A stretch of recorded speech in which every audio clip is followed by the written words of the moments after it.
Me pareció interesante, antes de iniciar las colonias formadas por los fenicios en la península ibérica y en el norte de África, hablar del pueblo indígena que habitaba nuestra península, de los tartesos o tartesios, eh, porque va a ser muy interesante la imbricación cultural que se va a dar entre estos dos pueblos, el pueblo indígena tartésico y el pueblo orientalizante fenicio a la llegada a nuestra península. Bueno, pues vamos a empezar con saber que estos tartesos ocupaban la península. Realmente ocupaban el sur oeste, fundamentalmente la ría de Huelva. En un primer momento la ría de Huelva. Luego se van a extender y van a tomar parte del Guadalquivir. Y luego por fin se van a extender llegando hasta el Guadiana, hasta el Tajo, llegando a la desembocadura del Tajo a la altura de Lisboa, y ocupando parte de Portugal y de Extremadura. Bueno, pues vamos a ver cómo se desarrolla esta fusión cultural, que es lo más importante entre unos y otros. Para ello vamos a estudiar hoy los tartesos, sus fuentes, sus yacimientos, para luego en días siguientes poder hablar de la llegada de los fenicios. Bueno, pues los tartesos realmente tienen una cultura, la cultura tartésica, como todas, en realidad, como todas las culturas indígenas, es como en un primer momento prehistórica, ya que no escriben. Después, cuando llegan los fenicios, en este caso fenicios, pero en otros casos otros pueblos que poseen escritura, serán protohistóricos, porque entonces tomarán parte de la escritura de los pueblos que los colonizan. Y en tercer lugar, cuando ya hayan asimilado el idioma de este pueblo que ha llegado, ellos mismos elaborarán su idioma. Entonces podemos hablar de históricos, porque no olvidemos nunca que el paso del hombre por la tierra tiene dos periodos fundamentales. Un periodo en el cual no se escribe, que es la prehistoria, y luego un periodo en que se escribe, que es la historia. Y entre ambos periodos está la protohistoria, que puede entenderse como la toma del idioma de la gente que llega, o bien el propio idioma, pero que no se puede, que se transcribe, pero no se puede entender, como pasa por ejemplo con el idioma etrusco o con el idioma ibérico. Bueno, pues además de esto podemos decir también que la cultura tartésica va a tener tres fases. Una fase que será propiamente indígena, ellos están en la península sin recibir ninguna visita.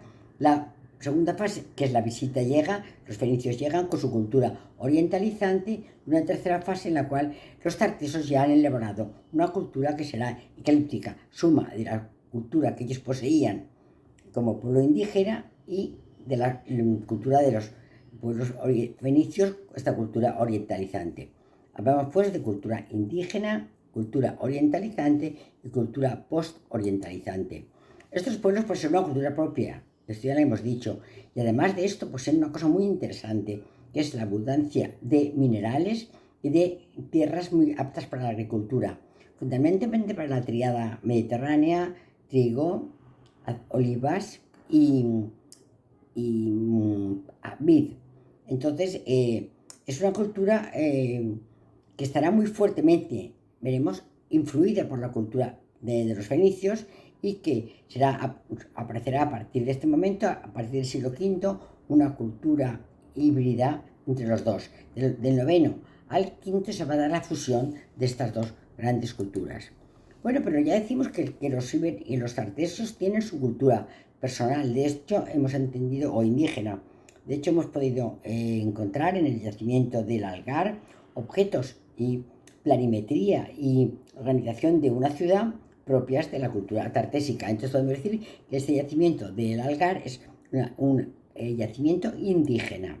Bueno, pues ya vemos aquí cómo los artesos van ampliando su lugar de asentamiento, y vamos a ver también señalados aquí los distintos yacimientos tartésicos que van a llegar, ya hemos dicho, hasta la desembocadura del Tajo, hasta Extremadura como Cachorroano, incluso van a llegar hasta pues, hasta Malaca, hasta por supuesto en Grecia, por supuesto en la ría de Huelva, por supuesto en La Joya. Vamos a encontrar una serie de yacimientos que luego vamos a estudiar con más detalle.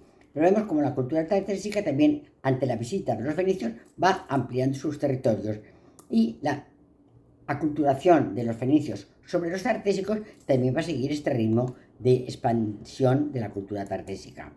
Oye, hay un intercambio no solo de técnicas, sino también de ideas, de costumbres, de creencias. Es decir, que ambos pueblos van a tomar del otro estas ideas, estas creencias, estas costumbres. Al inicio de los fenicios con los estáticos se limita a la aldea de Huelva y a la desemboco del Guadalquivir luego se amplía a la del Guadiana, extendiéndose posteriormente hasta Extremadura.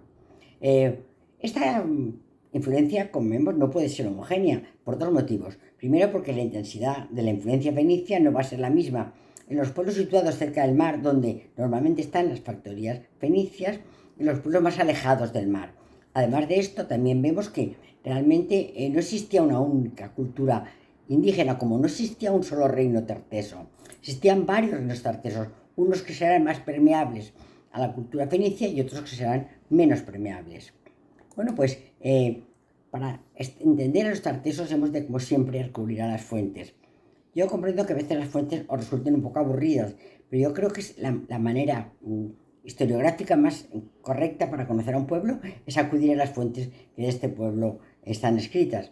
Bueno, pues las fuentes tartésicas van a ser fuentes de la Biblia. Primero en la Biblia vamos a encontrar esta alusión a los tartesos. Pero ya digo que la Biblia es un poco, a veces, hay que tomarla con pinzas, porque es un libro sagrado y por tanto va a barrer mucho para su Dios y para su religión. Pero no obstante, va a haber alusión a estos pueblos y entonces hemos de saber extraerla. Por ejemplo, una de las alusiones es que para la Biblia, Tarteso es igual que Tarís, porque habla de Tarís como un pueblo de la península ibérica relacionado, que es una ciudad-estado, relacionado con la ciudad-estado de Tiro. Entonces habla de Tiro, que es como ya decíamos, el que más, con mayor frecuencia produce colonias.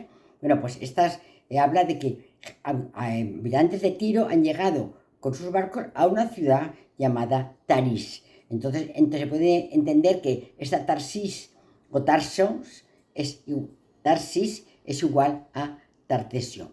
Se puede intuir. Y además se puede intuir porque hay textos que así lo acreditan.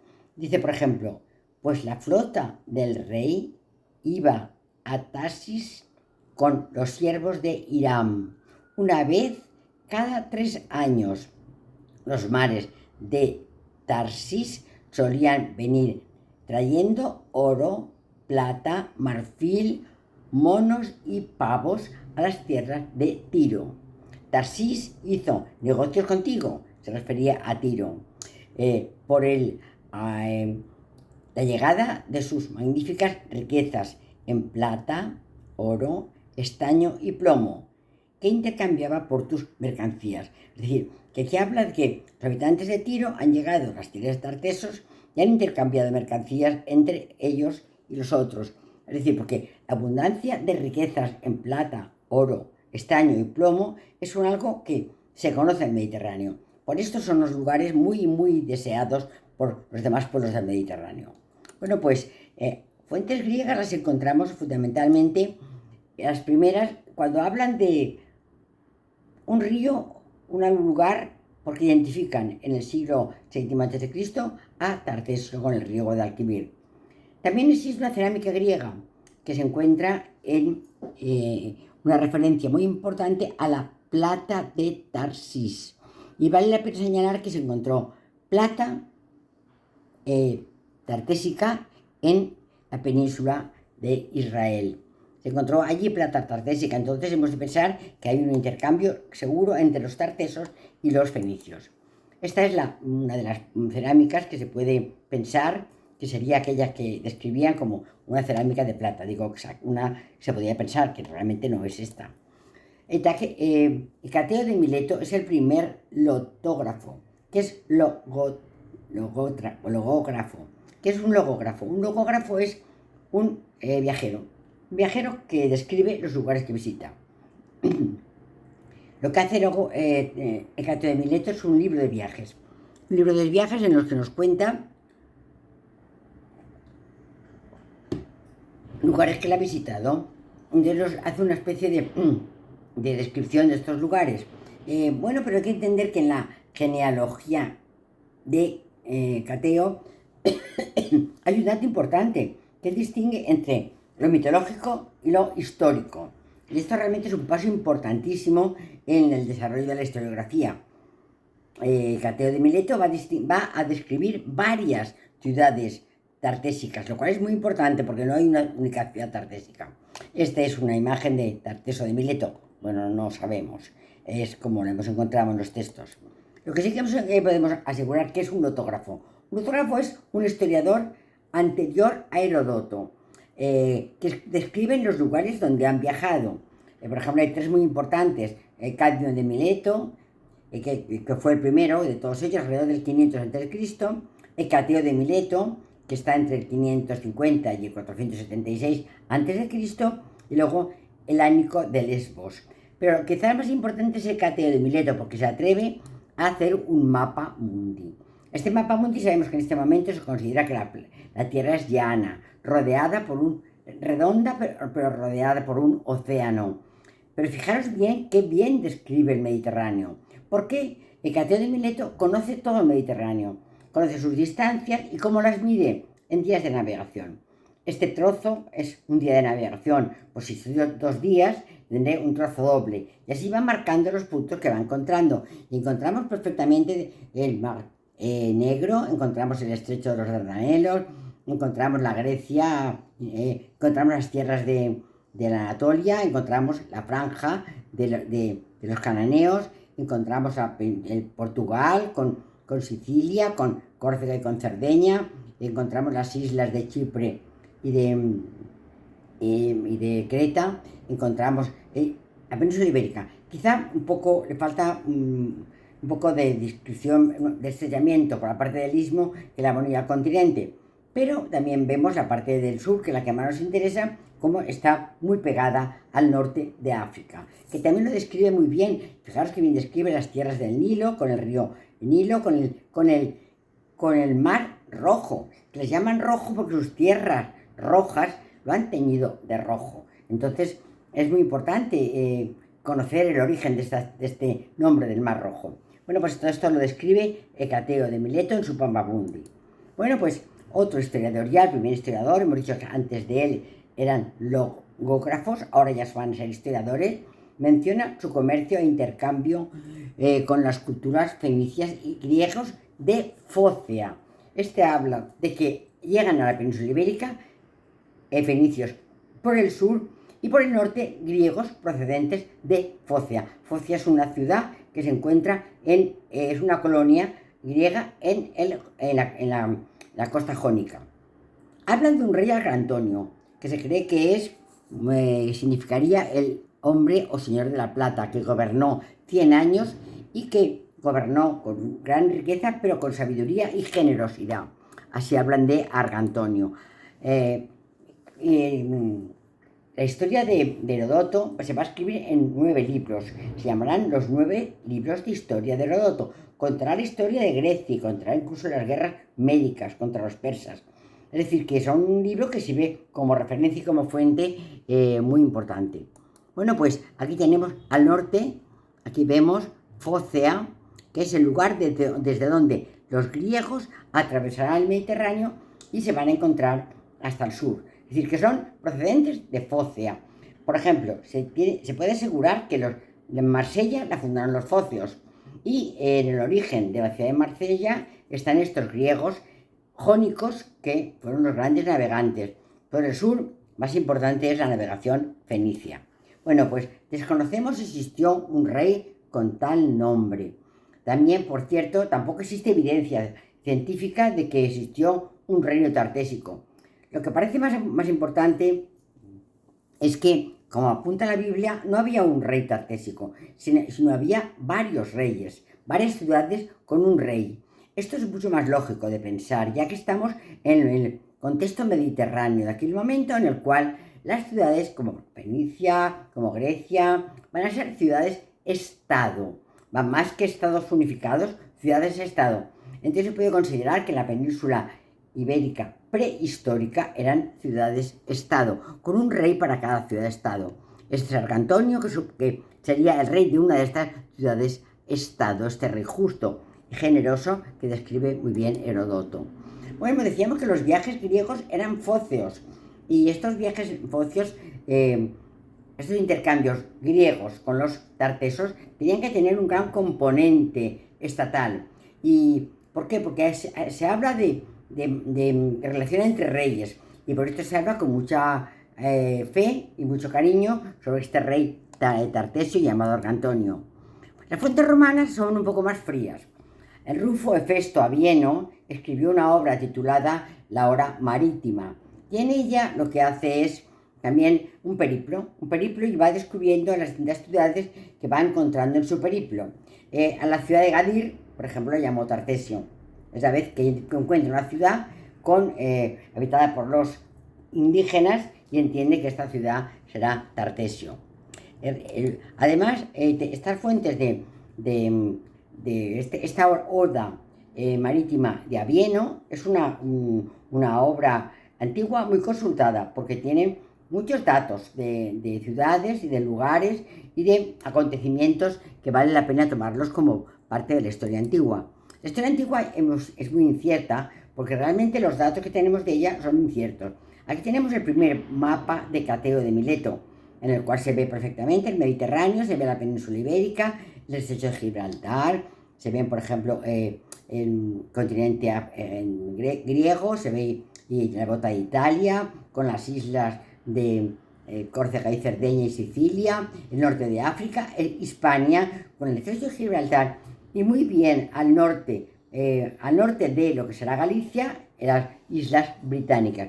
Quizá más cerca de lo que se entendió. Bueno, esto se puede justificar de muchas maneras. Quizá la travesía marítima que tuvieron que hacer para llegar a las costas británicas fue con un mar muy benévolo, y entonces el tiempo de llegada fue menor. Y como se conjugaban los tiempos, las distancias que se referían a los tiempos de navegación, pues quizá por eso lo colocan más cerca.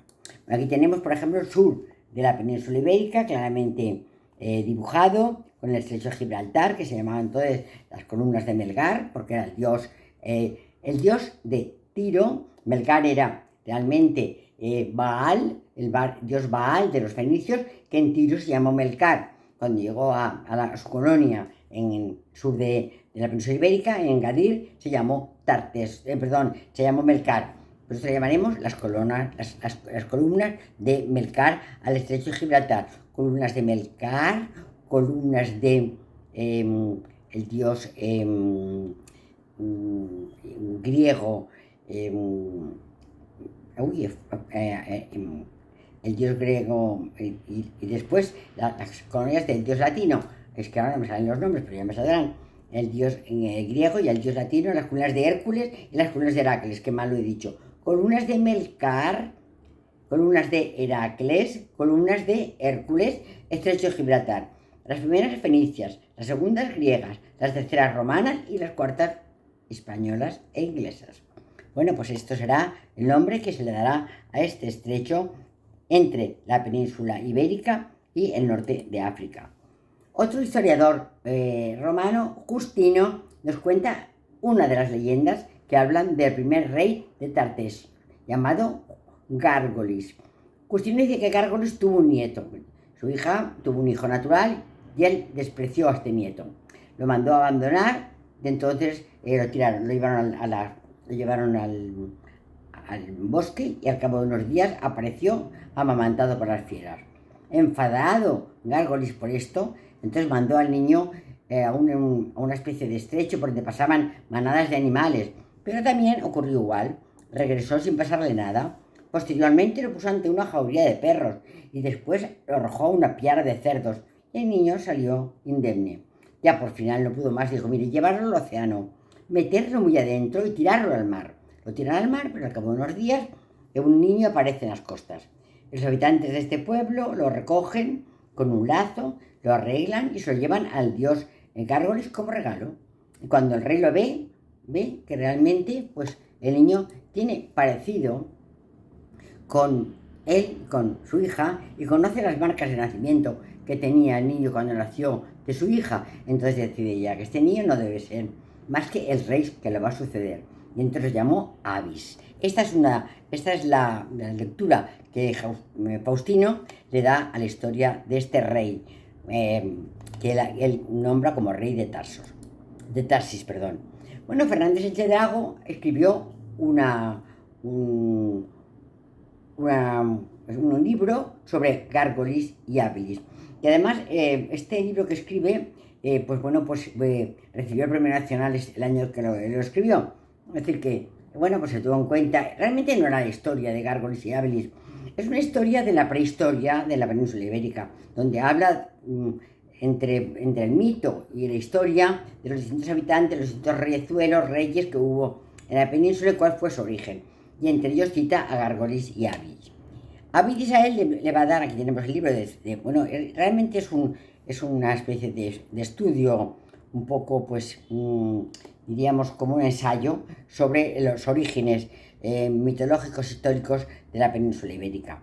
Bueno, pues realmente fue premiado este ensayo como premio de ensayo nacional. Bueno, y entonces, según la interpretación que le da Sánchez Dragó, podemos afirmar que todos somos deudores de Hábilis, porque Gárgolis y Hábilis son los protagonistas de la fábula más antigua de Occidente. Bueno, para él, Gárgolis no tuvo nietos, no tuvo un hijo, porque se emparejó con la más hermosa de sus hijas. Tuvo un hijo varón llamado Hábilis, que fue nombrado su sucesor, siendo un monarca sabio, prudente, generoso y grande. Fundó la ciudad de Astorga, posiblemente la ciudad, el enclave urbano más antiguo que se encuentra todavía habitado. Trajo a la península concordia, paz y sobre todo la revolución neolítica. Es un poco confuso fundar en Astorga y a la vez traer la revolución neolítica, pero bueno, esto son cosas de la historia antigua y medio mitológica, medio real. Esta es la ciudad de Astorga, una imagen de la ciudad de Astorga que no tiene nada que ver con aquella que fundó Hábilis. Bueno, pero ahora vamos a hablar un poco ya de lo que se ha encontrado de verdad. Lo que se ha encontrado de verdad se ha encontrado en los yacimientos tartésicos. Y vamos a ver los de la Ría de Huelva, los de Carambolo, los del Bronce Carrizo, la necrópolis de La Joya, Cacho Roano, que es tartésico turdetano, el Turuñuelo, los yacimientos de la Mata y el tesoro de la Alisenda. Bueno, pues estos son aquí vemos los yacimientos que vamos a encontrar: necrópolis de La Joya, Carambolo, Cremona, el de Huelva, y aquí el Cacho Roano. Bueno, cómo están situados los distintos yacimientos que vamos a encontrar del mundo tartésico. Mundo tartésico no puro, muchas veces orientalizado, casi siempre orientalizado ya por la llegada de los fenicios. Bueno, pues lo primero que vamos a encontrar es el depósito de Huelva. Esto es muy interesante. Es un hallazgo arqueológico que se va a datar aproximadamente en el año 1000, que es el final del bronce, final atlántico. En otros lugares en el año 1000 ya ha llegado el hierro, pero aquí las cosas van llegando más despacio. Se encuentra en la ría de Huelva, en el Odiel. ¿Qué es lo que se encuentra? Se encuentra una cantidad de armas y los primeros restos aparecieron cuando se dragó el río. Se había habido muchos sedimentos y el río Guadalquivir tenía imposibilidades de salir al mar, con lo cual se producían inundaciones en la zona de Huelva. Se pensó, con buen criterio, que a lo mejor para que no se inunde nada es tener los fondos limpios. Entonces se dragó la desembocadura del Guadalquivir. Y al dragarla se sacaron muchísimos sedimentos que allí habían. Entre los sedimentos que se encontró casi 400 piezas, principalmente armas y adorno o restos de enterramiento. ¿Esto qué era? O bien un pecio que se había hundido, o bien enterramientos, pero con tantas armas que son, pues podía haber sido una batalla. Más bien, más que una batalla y un pecio que no se encontró ningún resto, se quiere pensar que fue una especie de homenaje simbólico a las batallas que allí habían acontecido. Y entonces se hizo un homenaje arrojando armas al fondo de la bahía de Huelva. Se cree más en esta versión porque, ya digo, pecio, no se han encontrado restos de pecio ninguno, y batallas así renombradas en este lugar, pues hay muchas, pero tampoco hay ninguna especialmente. Y entonces se cree que es un homenaje a la ría, al mar, a la ría de Huelva, por lo que ha traído consigo el Guadalquivir, por lo que trae consigo el mar para la gente que lo habita. Bueno, estos son el regalo que se le hace al mar desde la tierra en la ría de Huelva. armas, objetos de decoración, cuchillos. Bueno, pues se encuentran fundamentalmente en el Museo Arqueológico Nacional en Madrid, pero algunas han sido cedidas al Museo Provincial de Huelva y a la Junta del Puerto de Huelva. Se han cedido las que estaban repetidas para que así pues haya una constancia en el lugar donde se encontraron. Bueno, pues esto fue muy importante. Yo recuerdo cuando estudiaba, que esto sí que nos lo contaron con bastante ilusión la profesora de arqueología, para hacernos saber qué había acontecido este hallazgo en la ría de Huelva. Bueno, pues otro de los tesoros importantes es el tesoro del carambolo. ¿Y en el carambolo qué es lo que se ha intentado hacer? En el carambolo se ha intentado encontrar o buscar la composición o aleaciones de los objetos allí encontrados. Bueno, también se ha buscado, realmente es oro, la mayoría es oro. Entonces, también se ha buscado los métodos de soldadura y las técnicas de manufactura, porque claro, así se puede saber si es el pueblo tartésico, si es el pueblo fenicio o es la imbricación de ambos pueblos. Realmente lo que se ha llegado a la conclusión es que se fabricaron en un solo taller, pero las personas que acudían a trabajar a este taller eran tartesos y fenicios. Luego lo que va a ocurrir van a ser una especie de imbricación de ambientes tecnológicos diferentes. Es el tesoro de oro del carambolo, maravilloso tesoro formado por brazaletes, por pectorales, por un collar con cascabeles y con los trozos de un cinturón decorado con oro. Aquí vemos que se han encontrado distintas figuras, desde hemisferios hasta rosetas, hasta conos, hasta triángulos. También se han encontrado como huevos fritos, es decir, huevos que se veían como en la superficie como un huevo, realmente un huevo, y entonces se ha sido también seleccionadas cada una de las formas iconográficas que se han encontrado, y también la forma de unir estos objetos redondos en forma de huevo, en forma de triángulo, con la base. O bien era unida o bien en un tallaje de esta base. Se han encontrado los dos sistemas, el sistema de unión y el sistema de, fundamentalmente se ha encontrado el sistema de pegar los adornos prefabricados a la base de oro. Bueno, pues aquí tenemos maravillosas partes que conforman el cinturón, formado fundamentalmente por cilindros y por esferas que están pegados a la base de oro que formará los distintos trozos del cinturón. Bueno, estas piezas fueron encontradas en 1958 en el Cerro del Carambolo, en el municipio de Camas. Son del siglo VI a.C. El tesoro estaba formado por 21 piezas de oro de 24 quilates, con un peso total de 3 kilos. Es la síntesis de la cultura púnica peninsular, la síntesis de la unión de los púnicos con los habitantes indígenas tartésicos. Bueno, también se encontró una imagen de Astarte, aquella diosa fenicia que ha llegado a sus colonias. Es decir, la diosa Astarte, que también se llama Tanit, por ejemplo, en las islas, fundamentalmente en las Islas Baleares y en Cerdeña, y también en Italia, se han encontrado una Astarte en el carambolo. ¿Cómo es esta Astarte? Pues es una imagen, como la vemos en este sentido, sentada con una especie de escabel, con una inscripción. Es una imagen del estilo egipcio saíta. Esto quiere decir del estilo egipcio tardío, de la dinastía 21. Es una figura que aparece desnuda, con marcada frontalidad, cosa que difiere de la manera de representar puramente fenicia, que siempre es de perfil, con el hombro derecho de frente. Tiene el brazo derecho en una postura de autoridad. Está peinado con una melena larga de la forma egipcia y tiene rasgos faciales muy egipcios. Debió ser el ajuar de la diosa. Se encontraría dentro de un ajuar de un altar, de un templo de la diosa. El bronce carrizo también se encontró en un mercadillo de antigüedades de la capital hispalense. Lo encontró el arqueólogo Juan de Mata Carrizo, por eso se llama así, en 1950. Lo identificó como una pieza tartésica de influencia fenicia y púnica, que bueno, pues púnica y fenicia y cartaginesa, y además egipcia, y relacionado con el entorno de las marismas. Representaba a Astarte. Tenías una imagen plana con una niña posterior, que debía ser para colgarla, y con la parte de abajo 7 agujeros para las campanillas que colgaban. Aquí vemos a la Astarte con sus piernas abiertas como volando. Realmente es un peinado egipcio que recuerda perfectamente a la diosa Hathor.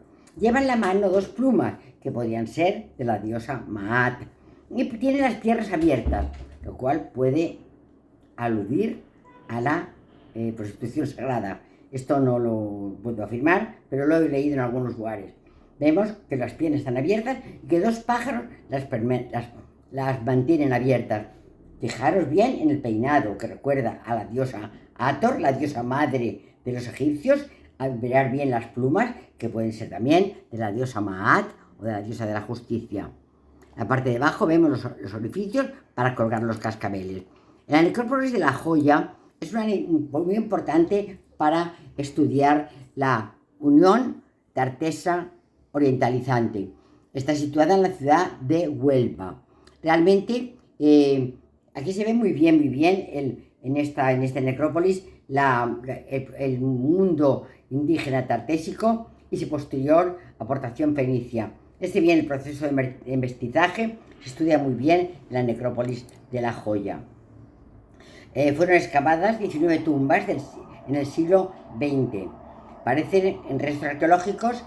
Parte de estos restos arqueológicos, se llevaron a la ciudad de Nueva York y fueron expuestos en el Museo Metropolitano de Nueva York en el año 2014. Pero a la vez el Museo de Huelva hizo también una muestra en la cual se expusieron todos los objetos que habían sido encontrados en la tumba número 17. Aquí tenemos la necrópolis de la Joya y aquí tenemos la exposición que se hace en el Metropolitan Museum de Nueva York con los objetos. Y esta es la exposición que se hace de la tumba 19 en el Museo Arqueológico de Huelva. Aquí tenemos la exposición, esta especie de jarras. Son jarras ceremoniales, más que de uso. Son jarras para hacer libaciones, es decir, las hay de metálicas, las hay de alabastro, las hay de cerámica, incluso combinadas de cerámica y metálicas. Les digo que son para hacer libaciones, para hacer fiestas en honor de los dioses. Bueno, aquí tenemos también, esto se encontró también en la necrópolis de la Joya, en una de las tumbas, un anillo con un caballo volador. Es una presentación iconográfica también muy frecuente en el mundo tartésico. Y estas son 2 cerámicas, como veremos luego, son cerámicas geométricas puramente tartésicas. Todavía no han llegado a la influencia del torno ni de la influencia del mundo orientalizante fenicio. Y esto es muy interesante, muy interesante. En todas las necrópolis hay carros por donde, es decir, que a la necrópolis llegaba el difunto en un carro. Normalmente se cerraba la necrópolis y se quedaba dentro el difunto, el carro e incluso los portadores del carro. En el carro tenía a sus extremos estas imágenes como de fieras que acompañaban al difunto a depositarse dentro de la tumba. Ya digo que con mucha frecuencia en la tumba también se quedaban los sirvientes del personaje que ha sido depositado en la tumba, que ha sido enterrado. Bueno, Cacho Ruano es el conjunto tartésico turdetano mejor conservado de la península ibérica, datando su construcción en el siglo VI a.C. Bueno, pues a la época que existió esta civilización tartésica, entre el 9 y el séptimo, solo corresponden el fondo de la cabaña, los que están en el nivel A. Es decir, que se construyó sobre el nivel tartésico turdetano del siglo entre el 9 y el séptimo otras construcciones de posteriores etapas, siendo tan solo el fondo lo que es realmente tartésico. El carácter evidente sacral del edificio y la presencia de numerosas habitaciones en la parte tartésica, similares a celdas separadas, ha traído la hipótesis de que podría tratarse de un templo dedicado a la práctica de la prostitución sagrada en honor a la diosa Astarte. Apoya esta tesis la presencia de telares, de 2 telares, en una habitación, evocando a las tejedoras de la diosa Asera que ejercían la prostitución en el templo de Jerusalén. ¿Veis? Hay una costumbre, hay una traída de las costumbres del mundo oriental a las tierras tartésicas, en este caso a Cachorroano, a las tierras tartésicas más del norte, a las que están unidas a los turdetanos. Aquí tenemos lo que se encuentra ahora, cómo se ha ido rehaciendo, y esto es un palacete que es como un altar de sacrificios. Esto es una construcción de épocas posteriores que además ahora se ha rehabilitado, se ha intentado reproducir, y bueno, lo que realmente tenemos es, en el fondo, aparece esto que sería lo que es de la época tartésica. Y aquí vemos las celdas dedicadas a la hierogamia, que es el rito de la fertilidad, porque esto sería solamente un templo dedicado a la diosa Astarte. Aquí vemos el plano de las celdas para la prostitución sagrada. Celdas para la prostitución sagrada. Bueno, se encontró también en este lugar un caballito que es también muy bien. Hemos dicho que los caballos alados son muy frecuentes en la cultura tartésica. Bueno, la presencia de caballos también es muy importante en la cultura tartésica, y más importante aún en la parte del norte, en la parte de Extremadura, más que en la parte del sur de Gadir. Bueno, las construcciones fueron destruidas, y esto es muy interesante. Fueron incendiadas y selladas con arcilla por los habitantes al final del siglo V. ¿Por qué? Porque temían la invasión de los pueblos celtas del norte. Y estos llegaban y profanaban sus dioses. La diosa Astarte, en este caso, que estaba allí representada.